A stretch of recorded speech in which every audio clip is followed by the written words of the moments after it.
တခါတော့ကလယ်သမားကြီးကတော့ကနေအိမ်ကိုပြန်လာတာပေါ့ကွယ်အိမ်ရောက်တဲ့ခါမိန်းမလုပ်တဲ့လူကထမင်းဟင်းတွေခုခက်ကျွေးတာပေါ့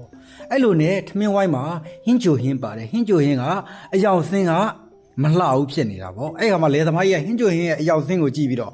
ဟာဟင်းချိုဟင်းကြီးကလည်းကွာလို့အပြစ်တင်မဲ့လေတံနဲ့ပြောလိုက်တဲ့ခါ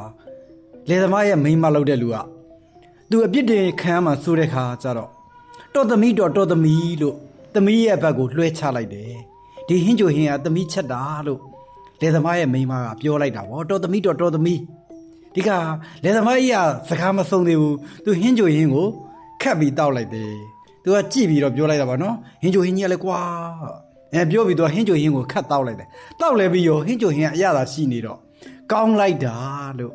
ပြောလိုက်တယ်ဒီခါမှာမိန်းမလို့သူကသူမချက်ဘူးလို့လည်းညင်းပြီးသွားပြီသမီးချက်တာပါလို့လွှဲချပြီးသွားပြီဒီခါယောက်ျားလို့သူကကောင်းတယ်လို့တခါပြန်ပြောလာပြန်တော့ချီကျူးတာလေးကလည်းခံကျင်သေးတယ်အဲ့ခါဘာပြန်ပြောလဲဆိုရင်ဖြတ်ထွန်းညံကောင်းလိုက်ပုံက